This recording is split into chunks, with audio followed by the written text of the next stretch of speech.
시장께서 먼저 질문을 하시도록 하겠습니다.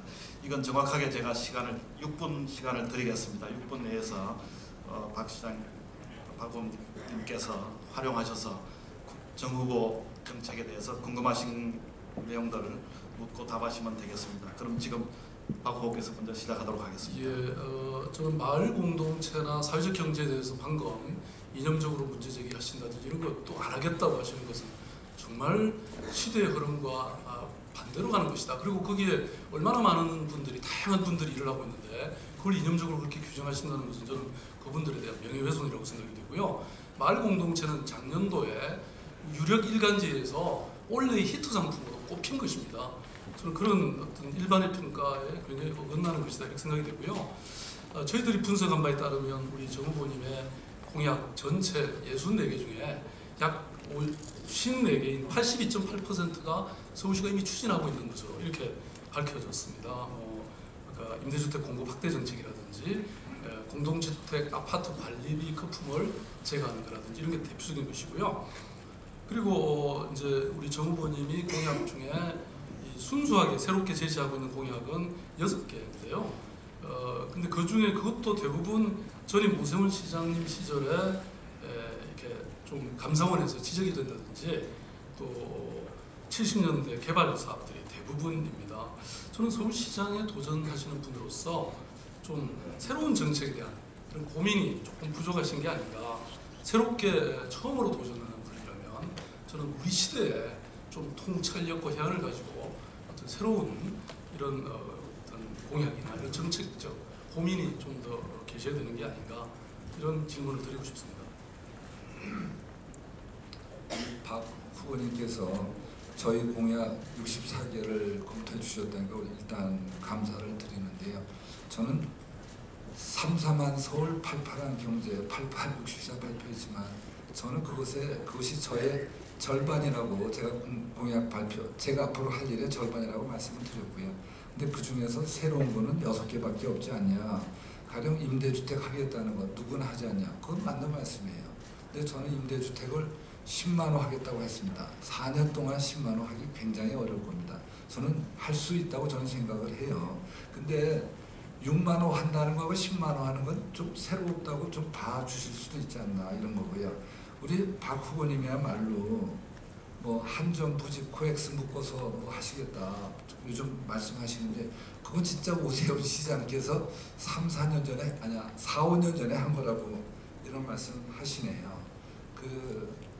우리 박 후보님은 돌고래를 바다에 방생하는데 7억 6천만 원 썼다. 맞습니다. 북한 인권 관련 단체 정파적 성격이 있어 예산 지원 못한다. 유엔이 관심을 갖고 전 세계 선진국이 다 관심 갖는 북한의 인권 문제가 정파적 성격이라고 하면 그 많은 선진국 정부가 다 우리나라 뭐 보수 여당 편이라고 생각을 하시는 건지 잘 이해가 안 됩니다. 북한의 동포의 인권이 돌고래만도 못하다는 주장을 하시는 건지 좀 설명해 주시기 바랍니다. 네, 저는 이념적인 이런 말씀들 많이 하셨습니다. 저는 예컨대 국가안보라든지 북한 인권 너무 중요하죠. 저는 거기에 대한 추후의 의문의 여지도 갖고 있지 않습니다. 그런데 지금 와서 이런 말씀들을 계속 하시는 것은 저는 우리가 철진한 정말 색깔론이다. 저는 이렇게 생각을 하고요. 아까 제가 모두에서 말씀드린 것처럼 저는 지금 현재 우리가 속도가 중요한 게 아니고 방향이 중요하다는 말씀을 드렸잖아요. 우리 시대에 대한 저는 성찰과 어떤 미래에 대한 비전을 가지는 것이 굉장히 중요하다고 생각하는데요. 예컨대 서울을 다시 항구로 만들겠다. 그래서 배로 한강에서 중국까지 가게 하겠다. 이 발표를, 이 공약이 있습니다. 저는 이것은 오세훈 전 시장 때 했다가 사업 타당성을 이유로 감사원에서 지적이 된 그런 일입니다. 서해 백길 사업은요, 이게 약 7천억 정도 들어갑니다. 뿐만 아니라 이게 지금 가능하려면요, 매년 이 준설을 해야 되는데 그게 200억이 들어갑니다. 그리고 또 이게 배가 뭐 좀 큰 배가 중국까지 가려면 좀 큰 배여야 되잖아요. 근데 5,000톤급이 들어오려면 이게 전부 다리를 전부 고쳐야 됩니다. 너무 낮기 때문에. 그래서 지난번에 어디입니까? 어느 다리입니까? 그 다리 고치느라고 1,000억이 들어갔습니다.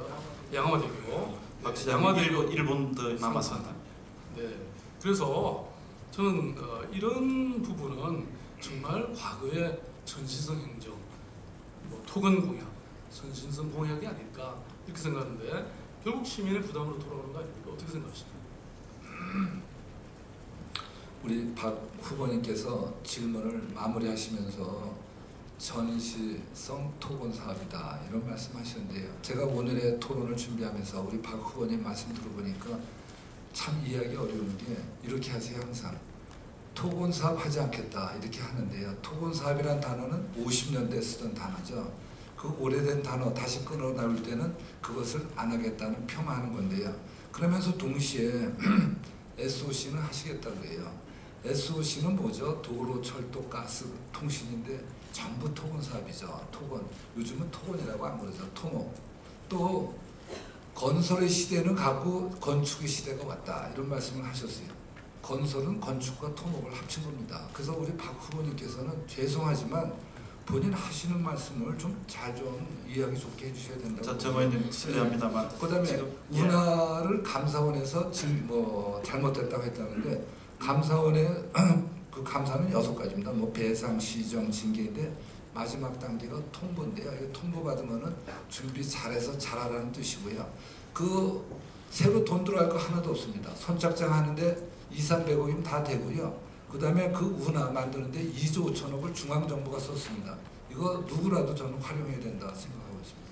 그리고 배가 뭐 5,000톤 이런 얘기 하시는데 제가 그래도 조선소 사장한 사람인데 저도 그 정도는 알고 있습니다. 이제 정 후보께서 사실상 정 후보님의 주도권 토론을 하신 것 같습니다. 사실상. 그래서 지금부터 6분 동안 정 후보께서 다시 주도권 토론을 해서 주도권을 잡으시고 문답을 해주시기 바랍니다.